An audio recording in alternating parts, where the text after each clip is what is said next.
Okay, if people could take their seats, we are going to get started.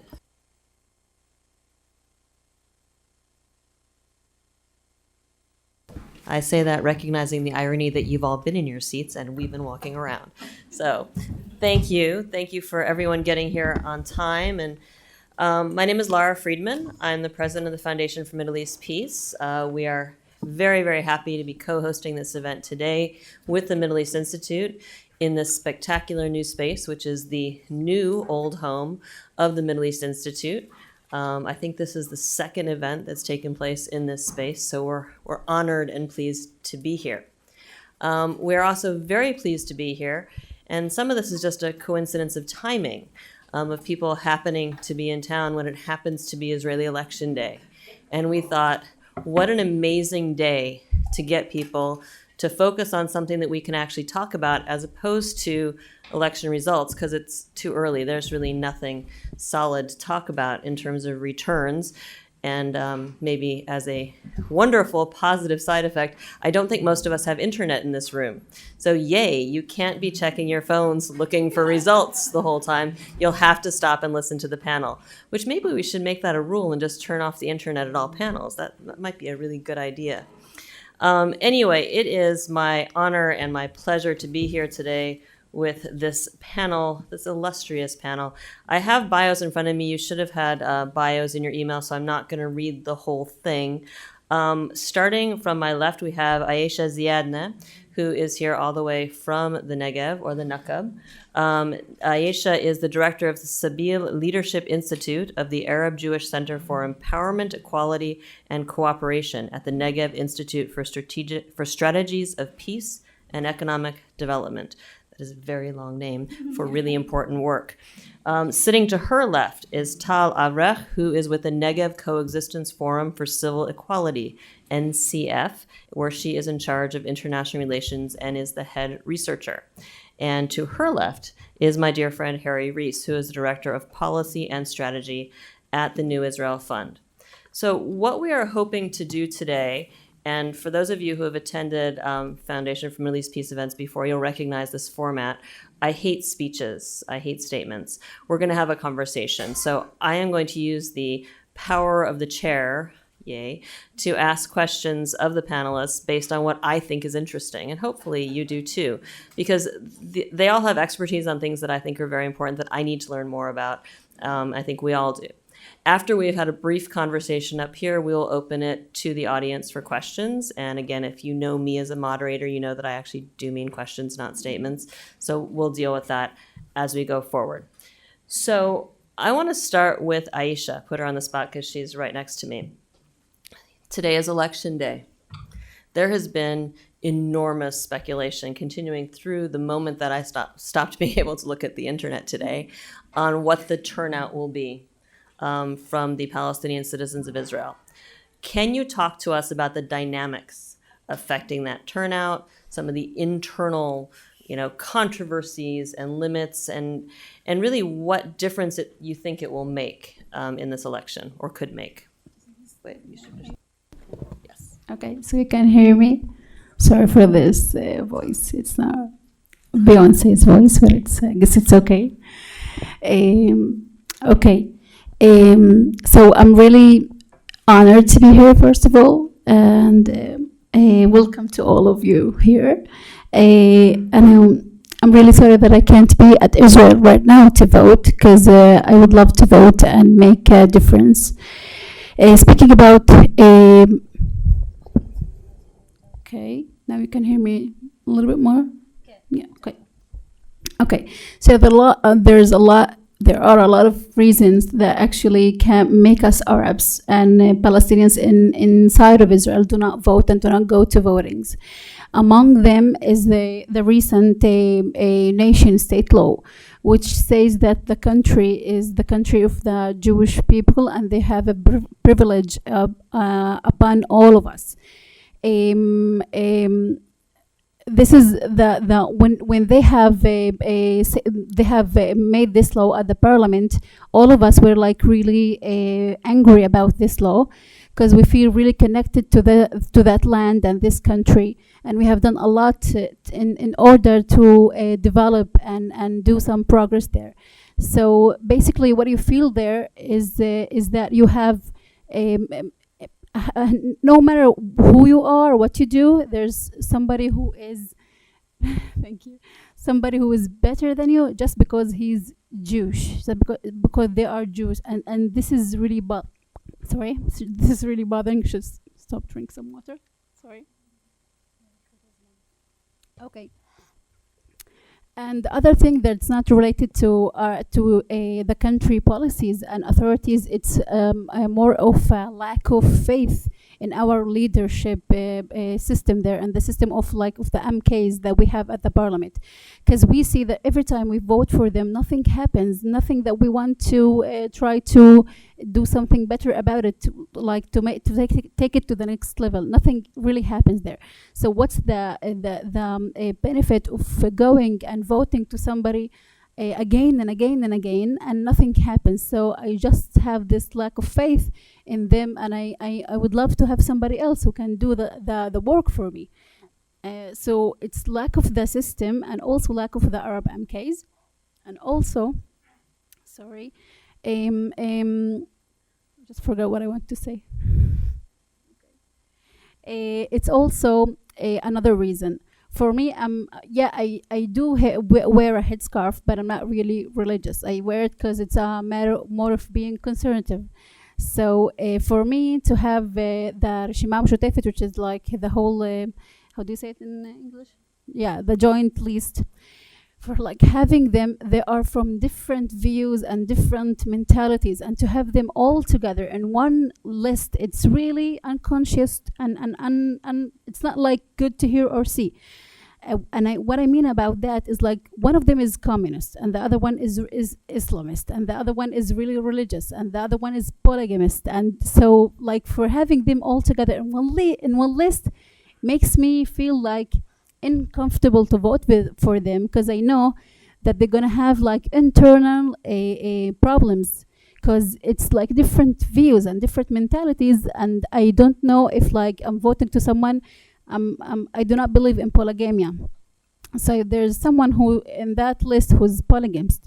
So if I'm voting to that list, I'm actually contributing to him. I'm giving him my name and my vote and everything. And this is really, in the personal level, makes me really uncomfortable with it. So I want to follow up on that. I mean, one of the things that we hear outside of Israel, there's been a lot of debate about what the Arab turnout will be overall. Will the Arabs come out and vote? And it's treated as monolithic, right? That if Arabs can just unite around the one goal of having a voice. And what you're suggesting is that, we joke that if there's 3 Jews, you have 4 opinions. You're basically joking that's more of a human thing than necessarily a Jewish thing. In terms, though, of issues, what you've described now are the internal issues that might make people not come out to vote. There's been a lot of attention also given to the external factors. For example, there was news of a billboard campaign in the April election telling people not to vote, which was, it was presented in the Arab sector as this is Arabs telling other Arabs not to vote because it's bad to vote. And it looks actually like it was from outside and from people who are against Arabs voting. Or the issue of cameras or police, can you talk about the issue of whether it's intimidation or suppression or just discouragement from the outside? Okay, so regardless to this, there's a lot of so the problem starts from the minute that people think that we are one just kind of category. Arabs, it's under this category. Doesn't matter if you are anything, you are Arab and that's it. And the issue is that the country and a lot of people from the outside consider us as only Arab. This is the only identity that we have. So if we can relate to Bibi, which is the prime minister there, so a lot of incitement against Arabs. So they say that they are like having all the buses and running into the Kalpis to have this voting thing, and they're trying to make the left-wing party win, and also a lot of people inside the system, like in Arabs, that who are trying not to vote. And if we're like speaking about this matter, this is gonna change when the country sees us as not enemies. We're not enemies of the country. We didn't came to ruin the country or destroy anything of the country. We are some. I can say my grand a mother and father are more like they're more like older than the country's years. So we did not come there to ruin it. And when Bibi's sees us as a partner, not an enemy, this is gonna change. And if you like, there's a lot of things that they are doing here, and the policies there that makes us feel like we are less desirable, we are invisible, and the feeling is really hurtful when I see that the person is supposed to also make me feel really good and make my life feel easier at that one, and because it's like a democracy. There's democracies there, supposed to be democracy there. So seeing that he's saying that Arabs are running to vote and make this not happen, makes me feel how am I desirable there? Like, am I invisible? Do they like really? Is not gonna be a transfer at all sometimes? So all these questions are really makes you feel I don't know, a lot of mixed feelings. And having the cameras there at the elections every day of the elections and trying to pass a law saying that there's be cameras is really offensive to everybody that consider this country as a country who based on democracy. So I want to ask you one more follow-up question, then I promise I'll get to the rest of the panel. The issue of access for voters has come up a lot. It comes up in this country, it comes up in all democracies when you look at the access to vote. Can you talk a little bit about access to vote? And I know both of our other panelists want to talk about that as well, and specifically the issue of unrecognized villages. And you might want to give just a very brief explanation for our audience about what that means, an unrecognized village. Okay. So maybe it's good to relate to my personal story here if I'm talking about unrecognized village. Unrecognized village is something that's really existing in the 2018 years. It's really astonishing to see this.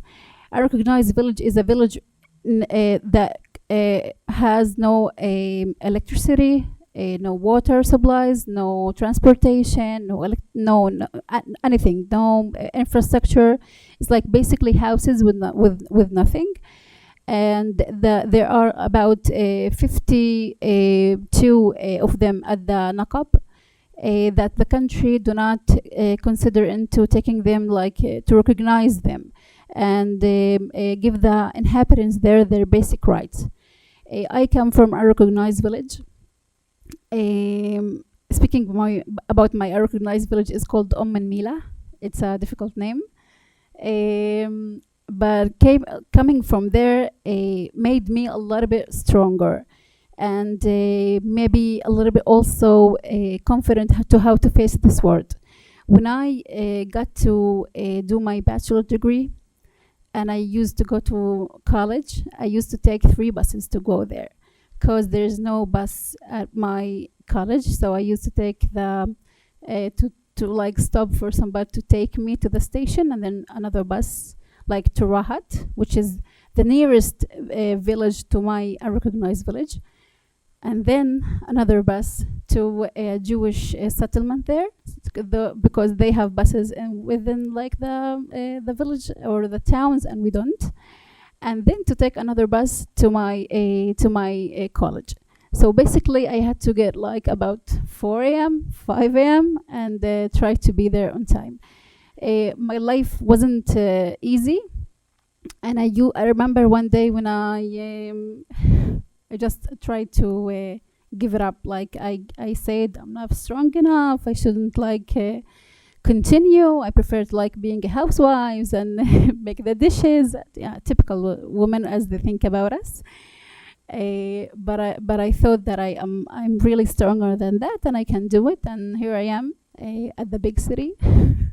So yeah, back to speaking about the villages there, because there's no transportation, so people there do not have the opportunity to go and vote. So, if speaking about the last election that was in April, the last April, the percentage there was at the whole community 48.2, which is really low. And if we like comparing this to the Rabin period, it was really high. It got up like to about 80 something at that period, because people that time thought they have a voice. They are not invisible, even though that they were like saying this point, and have like to make it more emphasis. So we are not enemies of this country. We want to contribute as we can, and the people at the recognized villages feel the same thing. They want to be part of this country. They want to do the natal, like the yeah, the burden with the whole citizen. We pay taxes, we pay everything, so we want to feel like we are a bit appreciated. We don't want to feel like we are invisible. Also, there's a policy at the Israeli authority says that we should concentrate the most or the biggest number of Bedouins at the lowest space. Like we sit only on 2% of the lands at the Negev, and there was a law called Proverb Plan. You can Google it if you want. And Proverb Plan says that they should get out a lot of Bedouins instead of and out of their villages and put Jews instead of them. And I'm going to say now name of one of the villages there, which is called Al Hiran. Al Hiran is a great example of like taking Arabs out of their village and putting Jews in instead of them. So it's okay. Here's a bit explanation about the unrecognized villages. They are all in the Negev, and there are some more at the south of Israel. So yeah, if you should do some further explanations, it's okay. Okay. Yeah. Okay. And I want to apologize for the construction noise. This is still a work in progress, but it's still fantastic. So we're very happy to be here.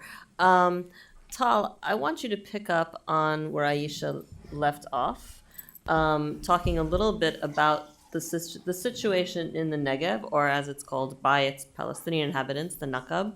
The situation there, both in terms of the effects of things like the power plan, but also in terms of the efforts that are being made to deal with it. And Aisha is an example of a domestic effort, right? This is organization to try to improve the situation and build bridges across the different parts of Israeli society to help everybody. So why don't you talk a little bit about that? Yeah, so I'm just going to add a little bit about what Aisha said about the unrecognized villages. So how this phenomenon came to be. The majority of Bedouins in the Nakab, Negev, were there 200 years before the establishment of the State of Israel. And they were granted some sort of autonomy on the land in the Nakab from both the Ottoman Empire and the British Empire and the British Mandate, which means that they were allowed to live on the land and cultivate it, and they were basically given some sort of autonomy. Even the Ottomans built the city of Beersheba, now called, but Beer Saba in Arabic. So after 1948, the majority of them fled or were expelled.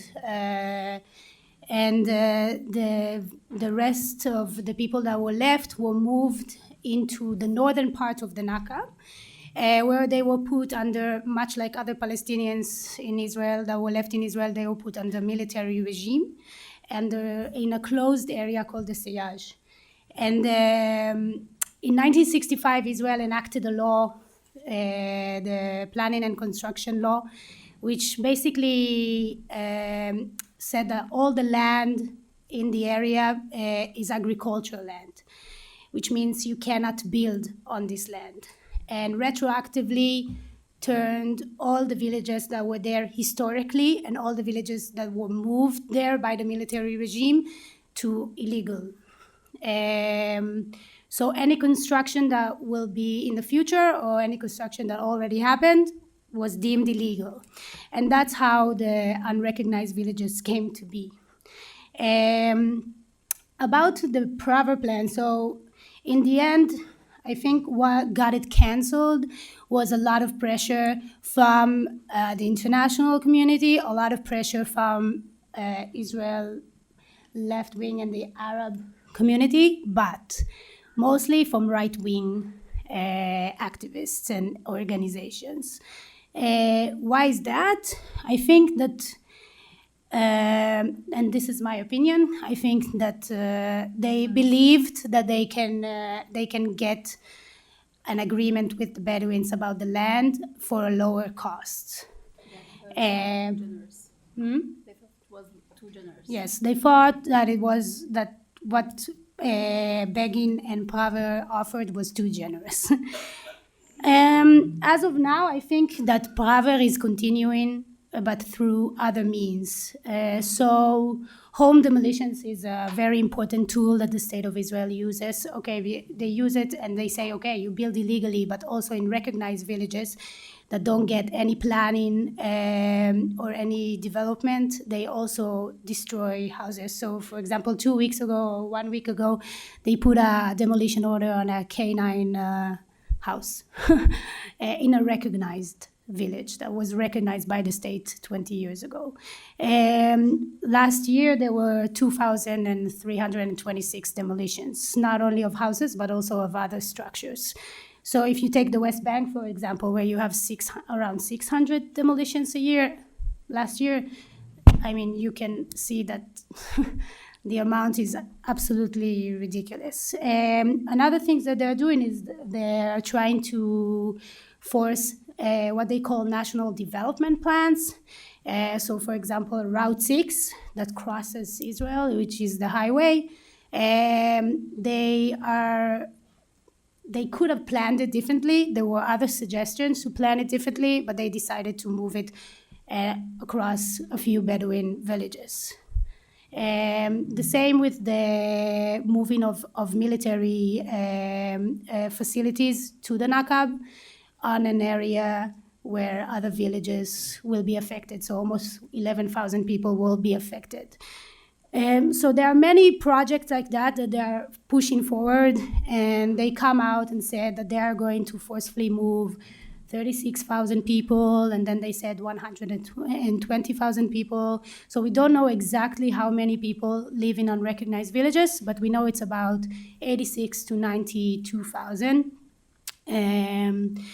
And yeah, maybe I'll get to it later about the Bedouin Authority, but as for the question Lara asked, I think maybe Aisha will want to also discuss what Ajik is doing, and then I can discuss what Sidre, which is the organization that was supposed to be here but couldn't make it, and NCF is doing to fight, or to, not, I wouldn't say fight, but to how do you say it? To challenge the policies of the State of Israel in a non-violent way, in any means that are legal and that we are able to use. But maybe, Aisha, you want to start with... So before okay, can you hear me? Okay. So before I start speaking about Ajik and what I do there, it's a organization that I work for. Oh my God. Okay. Yeah. Okay. So I want to speak about some like personal encounter, personal something that happened to me, and from them to take it to the organization I work for.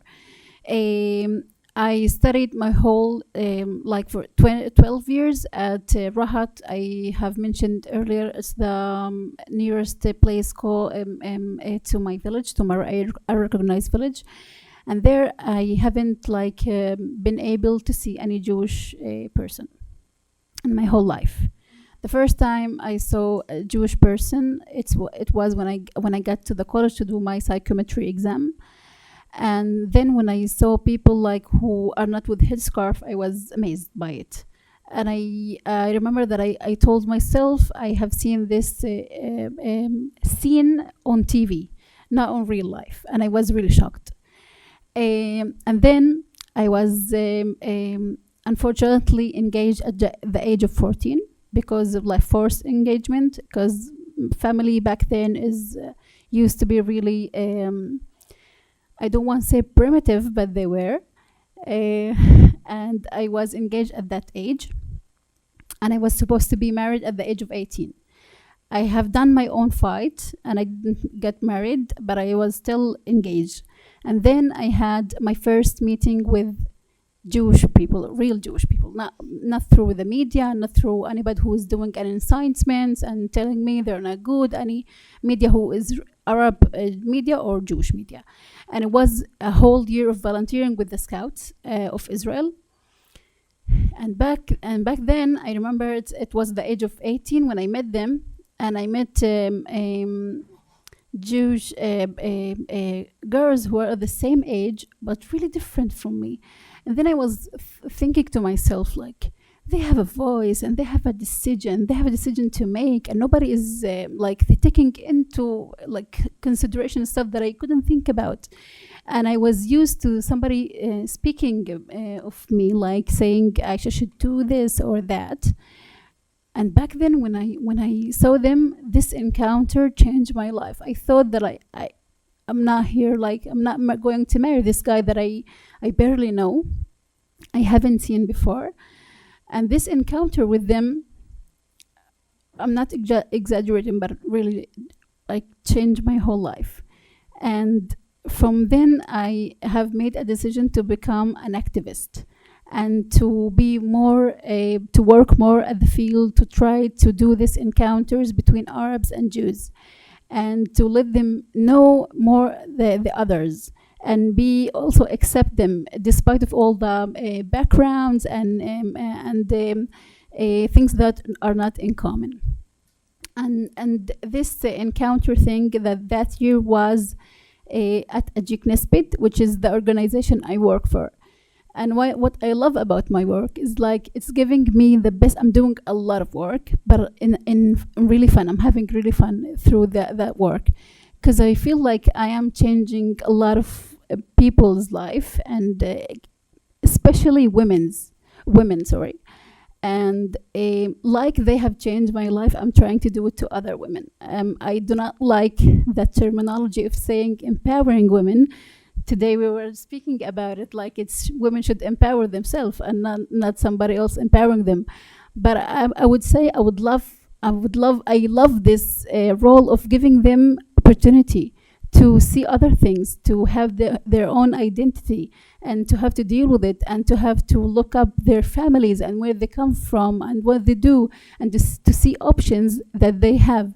Not only get to married at the age of 18 and having no degree and only, sorry for the men here, but only doing stuff that make men happy.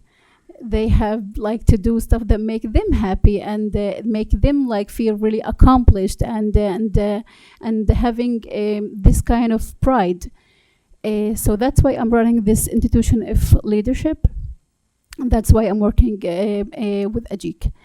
I have at that institution a lot of young adults who are women, and I just love doing that because I feel like this is the work that I was born to do, to be with women, to give them, from my experience, who maybe not a lot of experience, only 5 years maybe, but yeah, to do this. and these platforms give me chills when I got to know a girl who her family didn't believe that she should go to higher education and learn something, and now I see that she got to accepted to a college or a university in Israel, studying medicine or studying to be a nurse. Or this makes me really proud of myself and also from our organization I come from. There's a lot of projects that we do there. I'm gonna mention one of them is the catering project, which is basically giving tools to women, Bedouin women. At the kitchen, it's in Hawra, which is also in the Naqab. Sorry. Giving them tools how to cook, and then they can cook and their own products go. It's like in the hot meals, it's a law in Israel. After we have, there's a law doing a long day of school day, and then became the law of having these meals. So Ajik Nisbet trained a lot of women there at Hawra, and then they cook and they bring the food to Hawra, to their own kids. So basically what we have worked about is also women employment, empowering them and giving the food that is related to this, something like it's Bedouin food, which is like our own flavors, to our kids. So we have worked on a lot of levels, empowerment, also employment, and our kids, really, which is the most precious thing at the whole world. I can't feel it. I don't have kids, I'm not married, but I guess it's the feeling there. So this project among Arab population and Bedouin population is we are doing them in a lot of organizations. One of them is Ajik, and the other two that I can remember and I guess Tal will speak about later are also Sidra and the organization she works for. Thanks. And I want to thank you. You gave me chills there for a second. It's very rare in working on Israel-Palestine stuff that we actually hear sort of hopeful voices or people talking about things that are happening that are genuinely constructive and building bridges between human beings and ideally for a shared future. So thank you for that. We all need that, and let's hold on to that as we wait for the election results. Tal, I want you to speak very briefly about the other two organizations, and then I want to turn to Harry to sort of zoom out and look at some of the trends more broadly.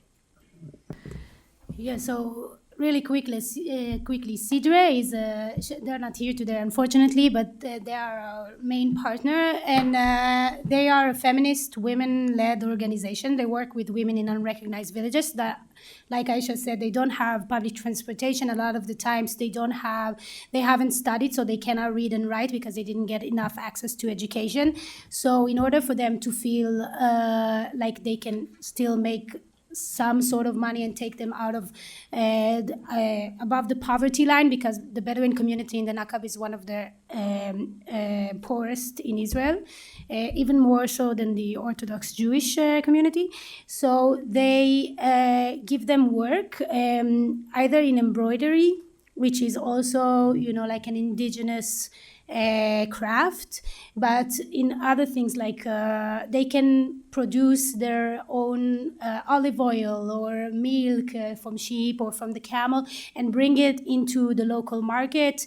Sidre provides them with lessons on Hebrew and Arabic and math, so they can do basic calculations, but also these programs are bringing women from unrecognized villages without any education to the level where they can apply for the matriculation certificate and then go on to higher education. And we've seen a lot of women who didn't get any access who are being able to get higher education now. And this is a joint project alongside NCF, the Negev Coexistence Forum, where I work. But I think that our main job now is, first of all, we are Arab Jewish organizations. The majority of people in my organization are Arabs, actually, Bedouins. And beside doing work on education and employment, and we do a lot of documentation where the community documents itself, mainly women document the community. we stand alongside unrecognized villages and their struggle for recognition of their ancestral land and basic rights. We work with other organizations with partnership to promote their access to civil and human rights. But our main struggle now is against forced evictions and dispossession of land. There's hardly any chance for a Bedouin person to prove their right on the land unless they sold it to the Zionist movement prior to 1948. So a lot of people are very discouraged about the situation, but in a hopeful manner, like if I'm keeping on the hopeful level, this is the most resilient community I've ever engaged with. And I worked with indigenous people in Guatemala, and I worked with people in conflict. But this is the most resilient people and hopeful people. They just won't quit, and they do it in the most beautiful manner because they don't use violence, and they fight against a system that is almost impossible to fight against. I mean, one village fighting against the state, we all know how difficult it is. And they managed to do it in a way that really provides, I think, as an Israeli and as a Jew, it gives me, a Jewish person, it gives me hope, and it makes me want to stand beside them. So it's not easy. We have been facing a lot of backlash, a lot of arrests, a lot of criminal charges. But our organization idea is to do what the community asks of us. We don't tell them, okay, now we go demonstrate. Like if they come to us and say, we need your support on this project or this struggle, then we join. And I think it's working, and I think I think it's one of the most inspirational thing about the Bedouin community. Thank you. I'm sorry. Yeah, go ahead. And then Harry. I promise, Harry, we're going to get to you. Sorry, Harry. Something interesting that I felt like I have to share with you is the thing that us, the Bedouins, it's the only system in Israel that the people there, the Bedouins, are not actually related to the Ministry of Internal. We are more, we are related to the Ministry of Agriculture. Yeah, I know. And basically the main reason for that is because it's the most right-wing party. It's held by Uri Ariel, and also it's the Bedouin Land Authority, which are responsible for the whole demolishes. So I thought this would be like interesting to hear about. So Harry, I want to turn to you. You're with the New Israel Fund, which everyone in the room knows well, working to support progressive civil society in Israel. And I say this as someone who normally works on issues related to the West Bank and occupation. So much of this sounds so familiar. From your standpoint of working with Israeli civil society on Israeli democracy, can you talk about how all of these things, hopeful and less hopeful that you're hearing, fit into the broader trends that we're seeing in Israel, whether it's respect to democracy or civil society or free speech or voting or what have you? Thanks for having me. I can certainly try. My name is Harry Reese. I'm the Director of Policy at the New Israel Fund.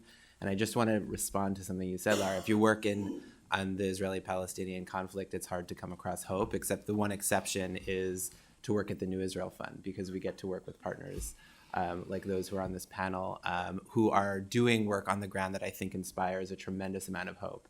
And it's rare in Washington and generally speaking to be on a panel about elections in Israel that begins this way.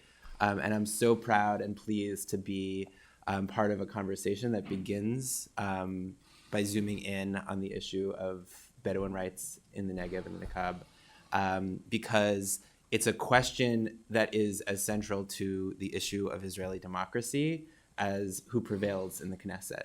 And when you think of democracy, often you conjure an image of citizens going to the polling booth and casting their vote. But the questions of belonging and of representation and visibility and the ability of the state to give equality to all citizens already came up in this conversation in such a powerful way. And I'm really pleased to begin there.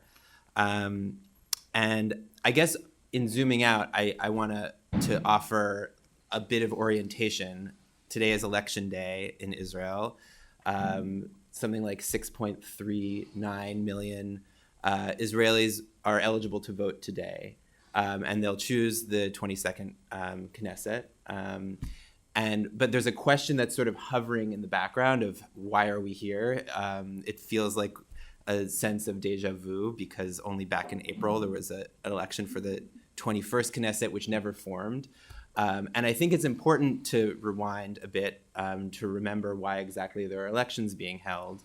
And one of the reasons is that, and I promise I'll get back to the issue that is central to our conversation, which is that Benjamin Netanyahu, who's been now the longest sitting prime minister in Israel's history, he surpassed David Ben-Gurion in July, faced 3 counts of indictment for bribery, fraud, and breach of public trust, and faced his trial. And he wanted to assemble a government that could deliver for him a special law to grant him immunity from those legal proceedings.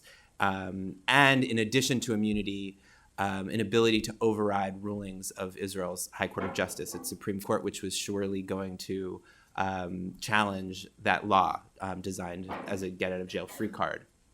And in exchange for an immunity government, he was willing to grant his far-right coalition partners anything that they wanted, including their vision of annexation of the West Bank. And so he ran the campaign in April that, on the issues we're discussing, was defined in Israel's history as perhaps the most racist campaign to date until this one. And the tag, if you zoom out or you squint, what you see through all of the headlines is one thing emerges. It was a question of Israel's identity as a democracy and the place of Israel's minority citizens, its Arab citizens. The tagline for the April 2019 campaign was Bibi or Tibi, Benjamin Netanyahu or Ahmed Tibi. And so the entire campaign of the right hinged on a campaign of delegitimization of Arab political participation and invoking sort of a fear among the right-wing base of Arab participation in the government. And that's been both repeated in this election and doubled down on. And Aisha mentioned the issue of voter intimidation. In the campaign in April, the Likud, through a third-party PR firm, dispatched 1,200 to 1,300 operatives to use recording surveillance technologies in the polling places. And a lot of the key issues for democracy in this election have been adjudicating that issue. The Likud was pushing to double its budget to intimidate Arab voters at the polls. And that was challenged in the Central Elections Commission, which ruled that was illegal unless there was special legislation regulating the use of cameras. And Likud pushed a motion to pass last-minute legislation, altering Israel's basic laws on the election just weeks before the election itself took place. And our grantees, like Adala Center for Arab Minority Rights, like Zazim, like the Association for Civil Rights in Israel, challenged that at the Central Elections Commission. And while that bill ultimately failed, the Justice Hanan Meltzer, the head of the Central Elections Committee, came out against that irregular notion of changing the basic law, the quasi-constitutional law on elections just days before the election, as did the Attorney General. The point of the entire endeavor was to introduce into the public conversation a fear of Arab citizens voting in the Knesset, of Arab citizens casting their vote.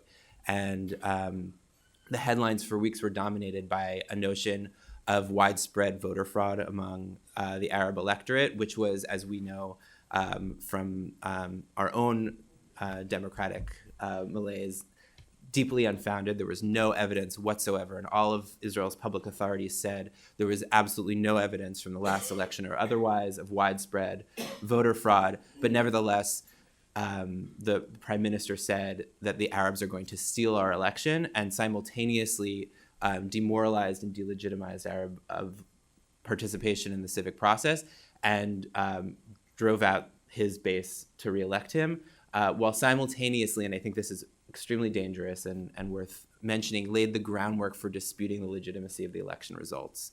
I think there's some learning going on between what's happening in the United States and populists around the world on what works, but it's for anyone who's invested in building liberal democracy here or in Israel or elsewhere in the world, this is very, very concerning, and it justifies, it lays the groundwork also for something. I haven't been checking Twitter while I've been on the panel, but for the possibility of election day violence at the polls, which I hope doesn't occur.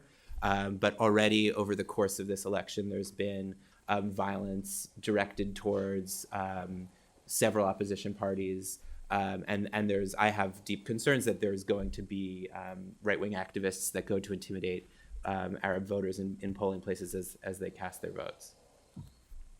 So can you zoom in a little further and talk about some of the threats to particularly the Israeli High Court of Justice, which I know has been historically one of the places where a lot of issues end up being tested, whether issues related to the Bedouin or minority rights more broadly, or even on the Israeli-Palestinian conflict, and how the current political trends in Israel, which I would describe as illiberalism, how those are affecting the prospects for receiving justice, or at least having a fair shot via the court system.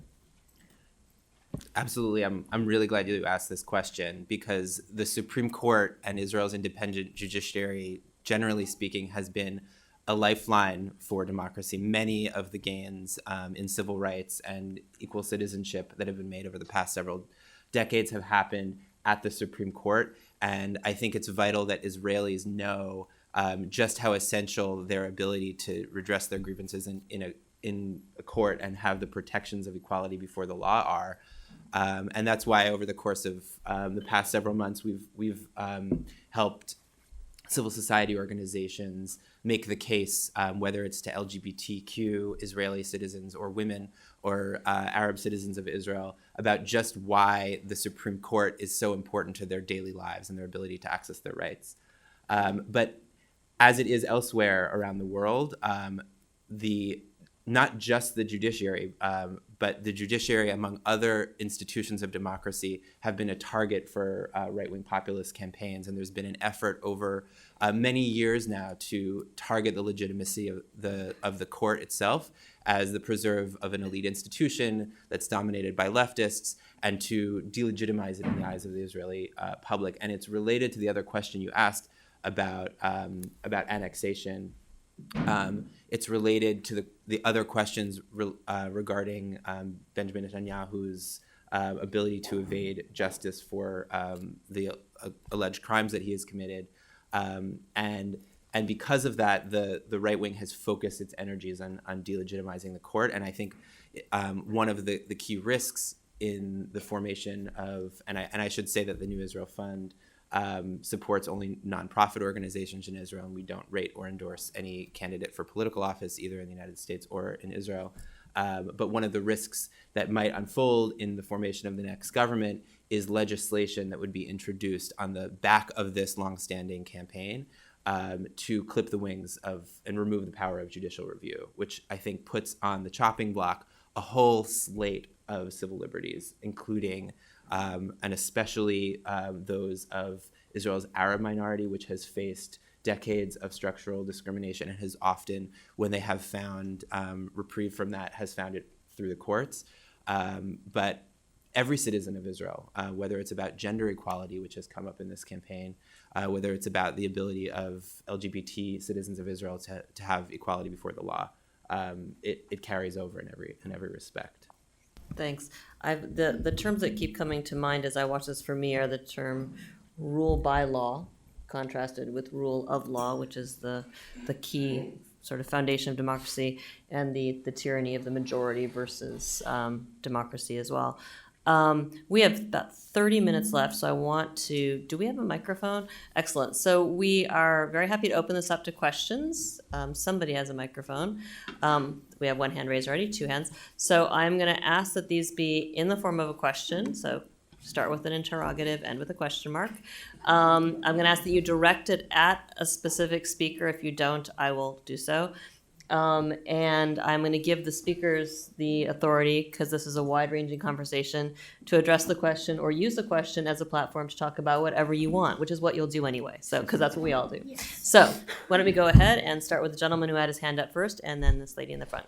And I should say, this is being live streamed and videotaped, so you're on the record. And we'd prefer if you don't mind introducing yourselves, because you're on video anyway. I'm Peter Humphrey, an intelligence analyst and a former diplomat. I'm shocked at the extent of human rights abuse against the Bedouin. We know about it against other Israeli Arabs, but this is extraordinary. Really, thank you so much for bringing that to our attention.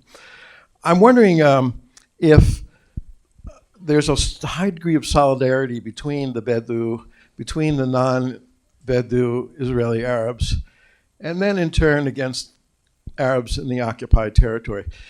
Are there 2 or 3 different agendas in general, or is it pretty much a lot of solidarity?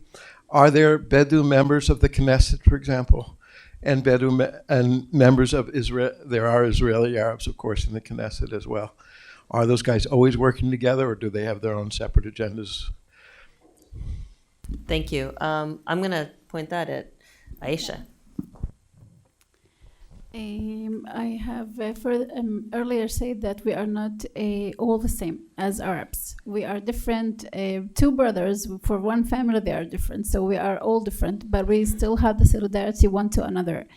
I have family at Gaza Strip, and I also have family at the West Bank. So basically, we are the same. We are all Arabs, yeah, but we are different. We still have the solidarity between us, all us, related to stuff that are all a political issue and further. But your question is really amazing, and speaking about that, we have only one candidate to the parliament. And I hope that he will get there. If the voting percentage is not high, he wouldn't be able. So we have no someone to represent us at the parliament. But I would say that we have no women at the parliament. We have only Aida Touma, which I guess Aida Touma at the last parliament. But this parliament, we have a kind of 3 or 4 candidates that I hope they will get there.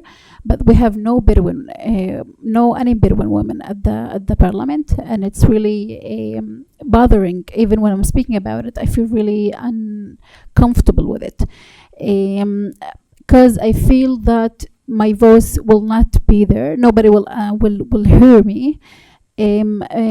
Another woman from another party, we're all women, but my needs are different from other women, because I'm Bedouin. I'm the one who has no rights even though she is a citizen there and has a citizenship. So basically, for your question, we have only one, and he is a polygamist. So I'm not really into voting for him. We have another one, but he's really far from the place of 13, 14. Yeah, and I hope at the list there, and I hope he will be in. I hope so. I'm praying for it. Just one thing. Sorry, I feel today that I talk a lot. I'm really sorry about it. Yeah. Okay. Thank you.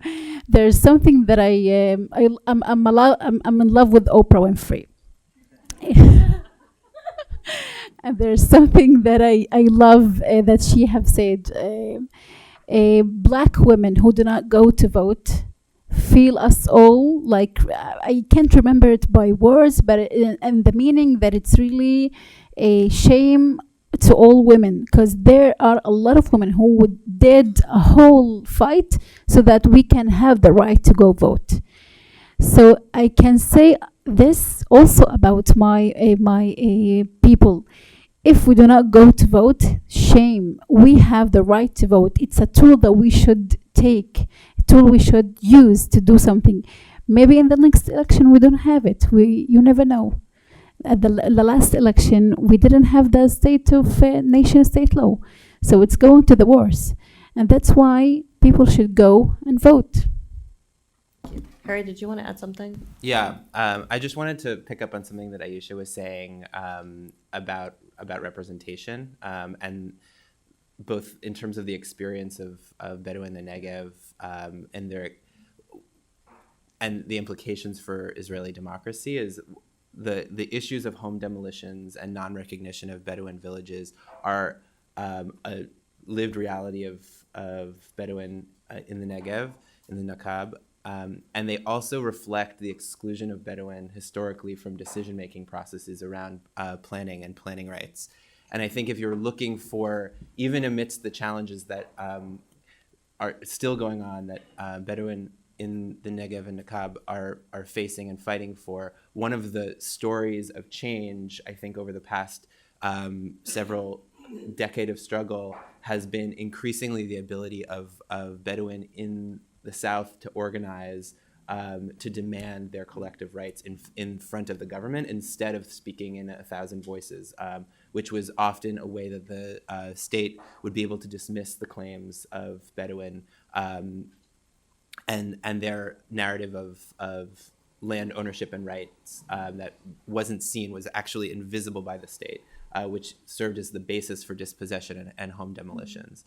So on the one hand, I think it's not only, although it's absolutely essential, the question of the ability to cast a vote for Knesset, there's also other forms of representation that are ongoing where the state either decides to erase citizens or to hear their claims and see them. And I think one of the really inspiring and illustrative examples of that is what's going on in the Negev among Bedouin, who are not only saying these are our rights and where we have collective rights and land ownership rights to recognition of our villages, but also we demand the right to be involved in the planning process itself. And one of the innovations over the past 10 years was actually Bedouin communities organizing to develop planning programs that they were then presented to the state instead of the other way around. Because when they were only designed by whatever government, it's changed over the years, but whatever government state-run planning process that excluded Bedouin, it inevitably erased Bedouin land claims. And so I think that's been a major change that Bedouin in the South have a lot to be proud of for, and are really changing the meaning of what belonging looks like, what citizenship looks like, what involved and civically engaged residency looks like. And the other sort of story that I heard told here today was about changing the narrative of relations between Arabs and Jews in the Negev itself.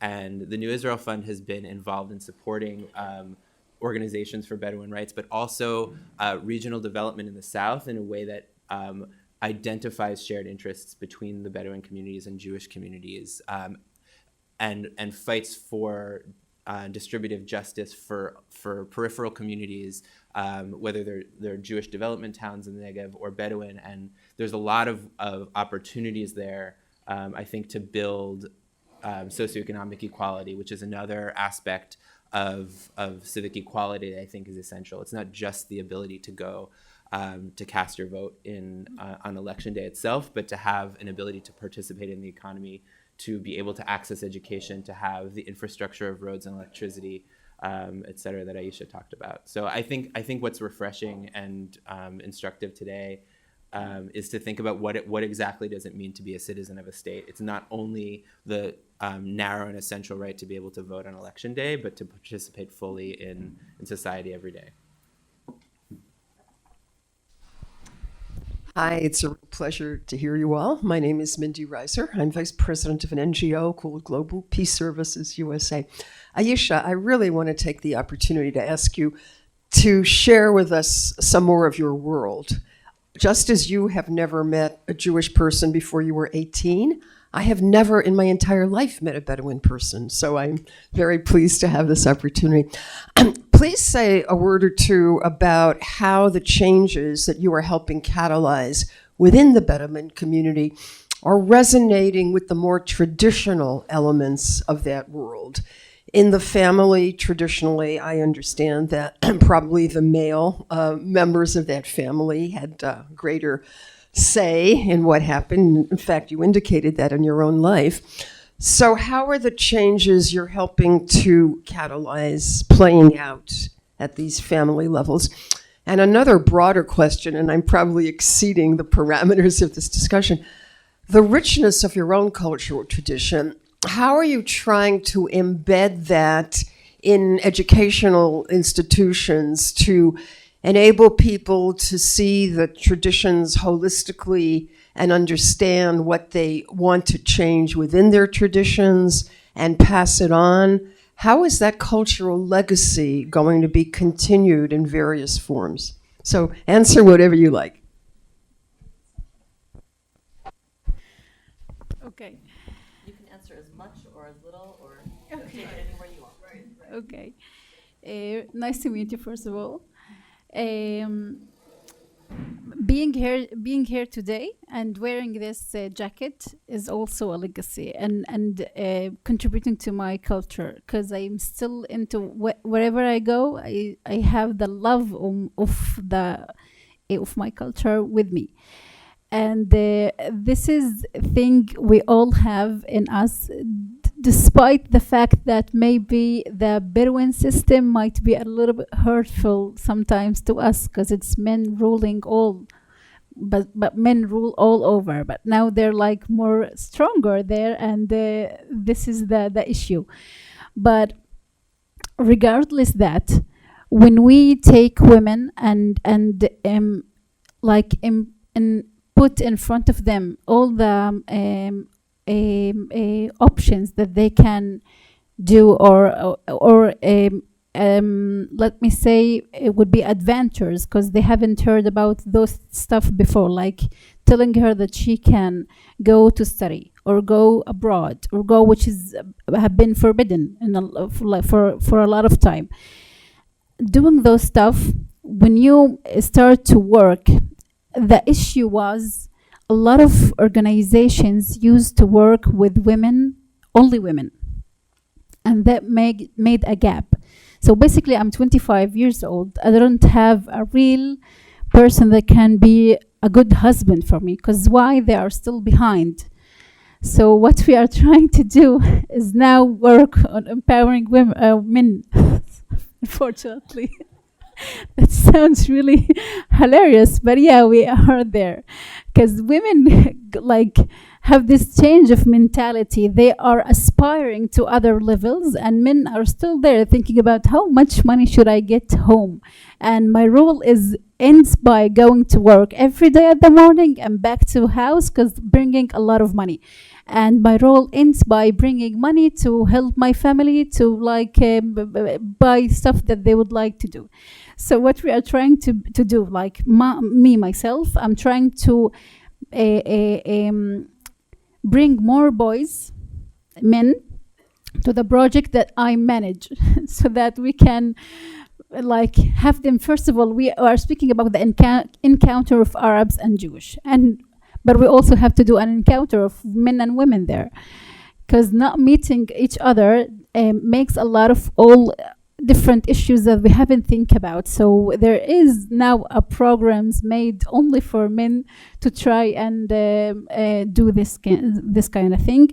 And about the cultural thing, I do not believe that there is somebody that can forget about his origins. So I know my family origins, where do they come from? I know that I have this family tree picture that I did when I was Jewish. Students do it at their sixth grade, because at our school system of Arabs, we do not have the chance to do it. So I have done it at the age of 18 when I had this encounter with the scouts, because was really important for the organization I work with, so that I can know my own heritage, my background, because they believe there, and I have adapted this view.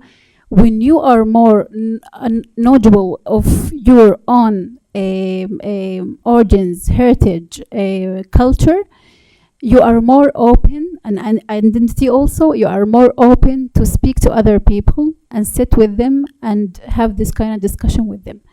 So first of all, when I used to see a Jewish guy, women, anything, I would move away from them, because I heard that they are really harmful and they really strong and they do not love me. And the first time that I got a Jewish person to see, instead of like my psychometry exam, was going to the mall, and the securities there was Jewish, and he treated me really bad. So this was like the encounter with them, knowing that there's more people that are not only this kind of security that treated me bad, that there are a lot of people who are really nice and willing to know me and willing to accept me as I am, makes me really open about also my culture and about others, accepting them and accepting my own self. I hope I answered your question. I mean, what you've brought up, it's for those of us who are commentators on the political situation, I mean, you're talking really here about simultaneous efforts at political adjustment to change the system and engage politically and have impact, economic adjustment, trying to engage and have impact economically, and internal social adjustment. And you're trying to do them all simultaneously. Kol hakavod, as we'd say in Hebrew. I mean, holy moly, that's a lot. We have a question in the back here. Wait for the microphone. Thank you. I'm Diana Shaw Clark. I'm on the board of J Street. And I also want to follow on from what Aisha said, but also address you. Every time I go to Israel and I meet all these great civil society organizations, people working together across cultural borders, religious, and I feel so much hope.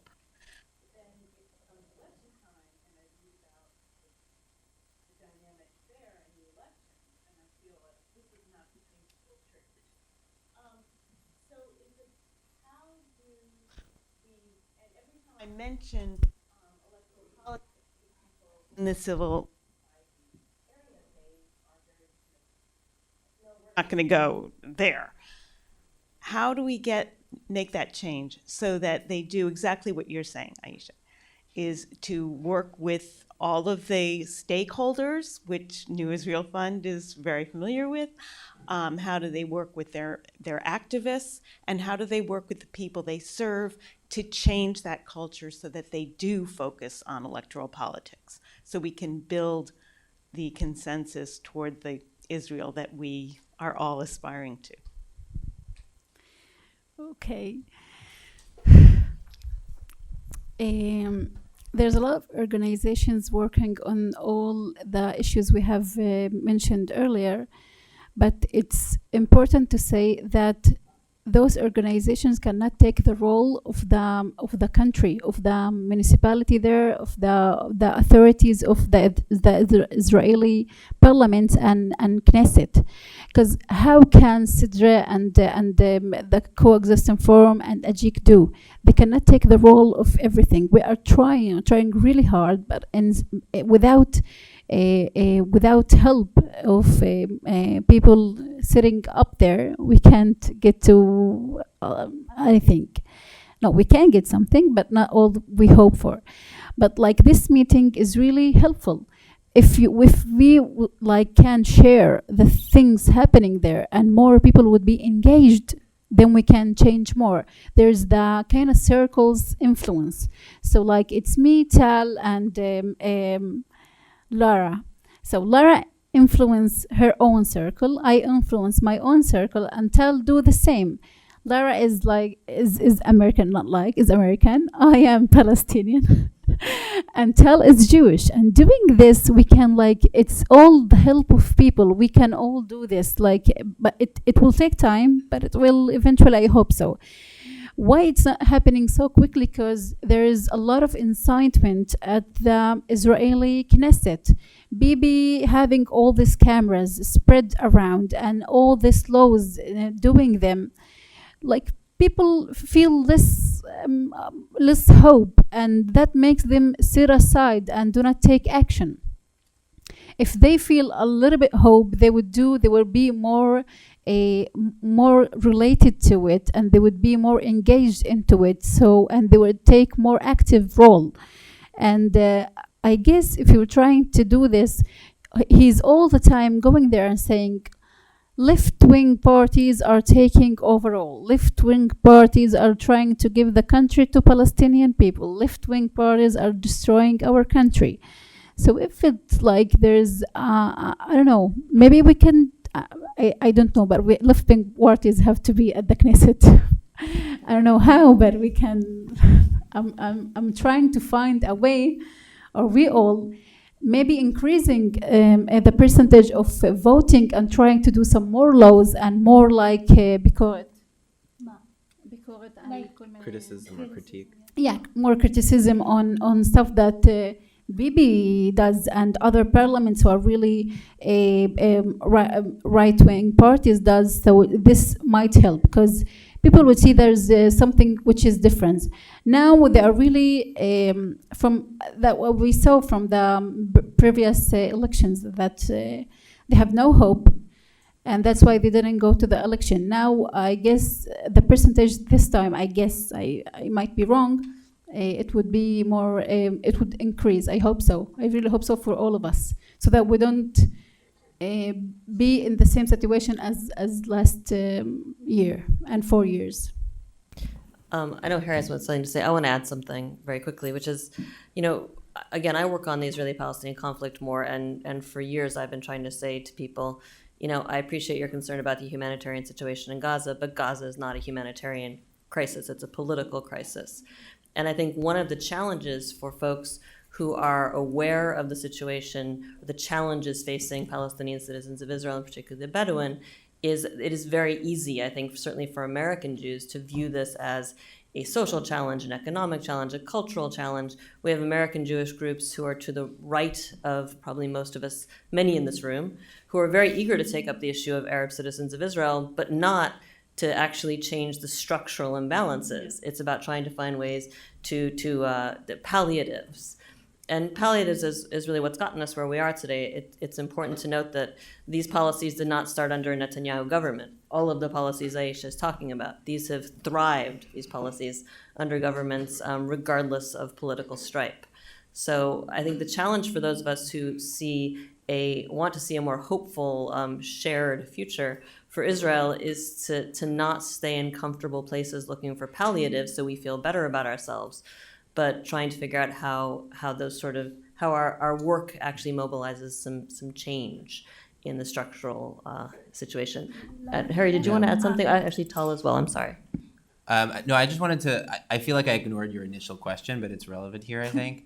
And then I also want to address Diane's question, which is that you asked about the similarities between Israel's policies in the occupied territories and in the South. And I was pretty shocked to learn that actually the rate of home demolitions that's occurring in the Negev and the Negev actually exceeds that is happening in the West Bank, which is it's a major issue that Palestinian residents of the West Bank face.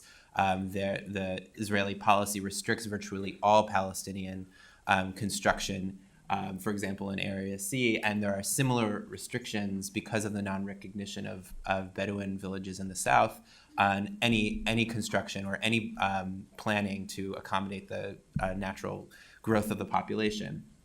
But I guess one of the contrasts I want to draw out vis-a-vis citizenship is that it's only the fact of Bedouin citizenship and membership in a broader society that has allowed for both the self-organization and also the ability of Bedouin citizens to go to Knesset and organize to demand an end to plans that erase them or exclude them. And there have been the gains that have been made in that area have been by virtue of the ability of Bedouin citizens to organize. And Palestinians who live in the West Bank are not citizens, and they don't have the ability to redress their government for a change. And the point that I want to make about the role of civil society is that I think it's unreasonable to expect civil society itself to produce a political change directly. It's not the proper role of civil society. It's what's possible through civil society is to create the pretext for social change, changing norms over time, creating the pretext for Jewish-Arab cooperation and collaboration across many, many layers. And the political level is responsible to do its part. And I think this September election in Israel is significant in a key respect with regards to that. You saw the new head of the Joint Arab List, Ayman Odeh, who's from Hadash, the Communist Party, indicate for the first time in Israel's history his willingness to sit in a center-left Zionist government.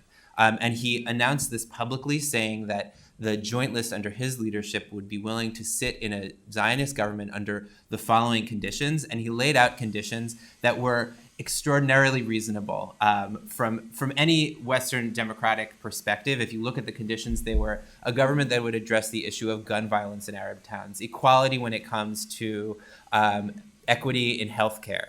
It had to do with addressing women's issues in the Arab community and revoking the quasi-constitutional law that defines Arab citizens as second-class citizens. And so when you analyze it from a purely democratic perspective, it's check, check, check, check. And the head of the main opposition party who's vying for leadership to be the next prime minister, Benny Gantz, he didn't reject it outright, but his party members of his party have said that they won't sit with an Arab party. They've specifically objected to Balad, which is, as Aisha was saying, it's one component of an ideologically diverse joint list. But regardless of the outcome of the election, that is already a threshold, and I think that's been crossed by Ayman Odeh. And the fact that Blue and White, Benny Gantz's party that's composed predominantly of former IDF chiefs of staff, has met that pronouncement also conditionally, I think has begun to create a vision for the future of what it would mean to create a center-left government that included Arabs as equals and political partners in a democratic future. And so regardless of what the outcome is in this election, I think there's a direct relationship in terms of your question between the work civil society is doing to build real partnerships on the ground in communities, empowering Jewish and Arab members of society to move forward their social agenda, and what has to happen on the political level to achieve the political change you're referring to. Because I really appreciated that you raised the point about Ayman Odeh, because we need to remember that he's from civil society, and I believe involved with Sikui, which is a joint organization there. Thanks, Tali. We have time. I think we had one more question right back where you are. Yes? Thank you very much. I have a couple of short questions. And then a personal question for Aisha. This bit, where somebody doesn't know a great deal about it, what do you estimate the population of the Bedouins to be in Israel compared to the Bedouin population in the West Bank? And do you see any hope in terms of Israeli services, I guess educational services, electricity, water, bus service? Do you see any trend line that looks promising? And I guess related to that is it wrong to use the other A word, apartheid, in terms of how things are developing, or they're not yet there? So Aisha, the only two questions, I guess, are: if you could have been in Israel and voted today, would you have voted for the joint list? And secondly, has your family been reconciled to and become supportive of the very important work and career you embarked on? Thank you. Okay, so that's going to be our last question. We're running out of time. So I think we're going to start with Tal, and if you want to answer those or anything else you want to say in sort of closing comments, and then we'll go to Aisha and then to Harry. I just wanted to add to what Harry said before. I think as an Israeli and a Jew, I grew up most like the majority of people in Israel. I'm 32. I don't look 32, but I'm 32. And I grew... Congrats! Happy birthday. I grew up in a time where being Zionist didn't mean the same as it is today. I grew up in a time where, you know, the Labour Party signified hope and peace. But I think we need to remember, and addressing what Lara said, is that throughout the entire time of Israel, there has been a notion among Jewish people that we are better than our Arab partners in Israel and citizens. So I think that in order for us to achieve real coexistence, and I don't like that word, even though it's in my organization name, but it was established in '97, so I guess it explains it. In order for us to achieve real coexistence, we need to remember that democracy comes first, and we need to remember that, and it's a shift that happened throughout the years, that we are all equals, and we need to speak about human beings and not religions and not nations. And like, I don't care about that. I care about, like, I can relate more to Aisha than I can relate to some of my friends living in Tel Aviv, you know? So we need to remember that. As for your question about the percentage of Bedouins in the West Bank, I don't know, but I'm sure it's not as much as we have in the Nakab. There are a lot of people who fled to Gaza and to Sinai Peninsula, or also to Jordan. So there are some tribes that originate from the Nakab that are currently situated in the West Bank, for example, the Jahalin tribe. But currently there are around 250,000 Bedouins in the Nakab. It's hard to determine because the government doesn't survey the unrecognized villages as a policy. So I don't know to tell you about that. About services, I think the general policy is to forcibly urbanize the Bedouins in the Nakab, which means to eliminate all the unrecognized villages and to forcefully move them into the township that were established by the government of Israel since the 70s. So as much as, like Aisha said, as much as land that the government of Israel can take, they will do it. She gave the example of El-Khiran, a village that will be forcefully, all the people there, they have been moved twice by the government of Israel and ended up at the area not so far from Beersheba. Since the 60s, they have been living there, and they were moved there by the military regime. Now they are going to be evicted for the third time into the township of Hura, because they're going to build a Jewish-only township, so a village. So they're going to demolish a Bedouin village and rebuild a Jewish village on its rubble. So, and they say that it's illegal. So basically, it's illegal for Bedouins and legal for Jewish. Which is you see a lot of. I think the Nakab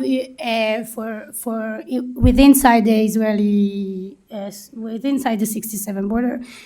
The Nakab is a great example of discrimination and racist policies. I can't remember what I think. If there was another question, I can't remember. But for infrastructure. So regarding infrastructure, like I said, I don't know how much, like Adala that was mentioned here is fighting for it in court, but I don't know how much of it will be granted unless the Israeli government wants to grant it. So If they don't want to give these services, they won't.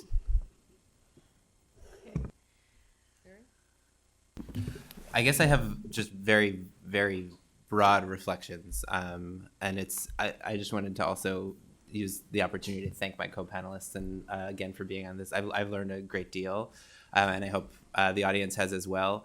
But I guess what I want to say is that on election day, as in every election, citizens have an opportunity to think about what the future of their country will look like. And I think in the broadest sense, in the same sense that Americans, in the midst of, even though it's 2019, we're already in the midst of an election here, are facing a real question about what their country is going to look like.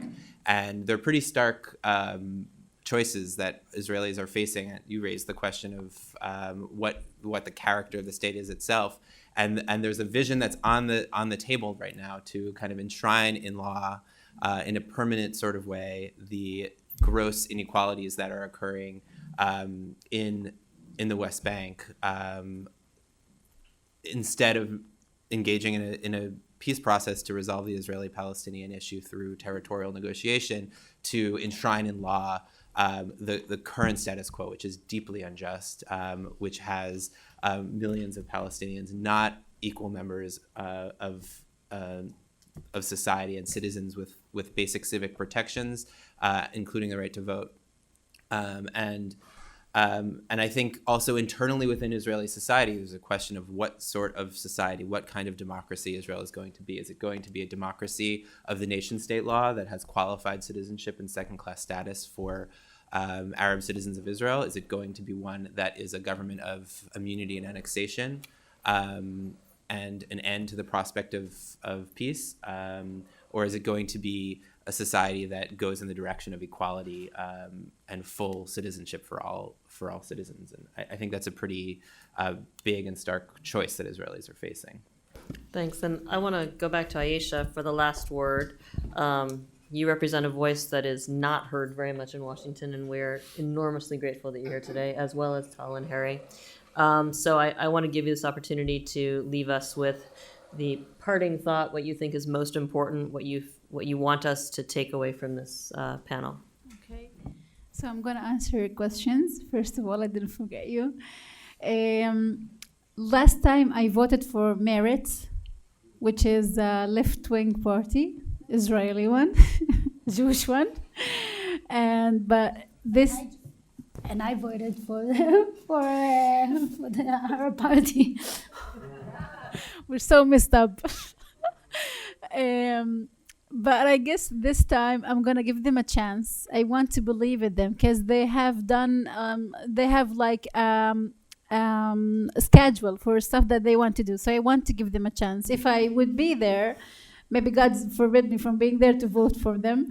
That's the reason. I would be there, I would definitely vote for them because I believe this time they got the lesson. They have seen that the percentage was really decreased, and they would do something to change stuff. And about the second question, it was a difficult journey for me. Not difficult, it was really challenging journey. I would say difficult is not in my dictionary. I was the second woman who got to go to college at my village, my unrecognized village, and I was the second woman there, female there, to go to get a driving license.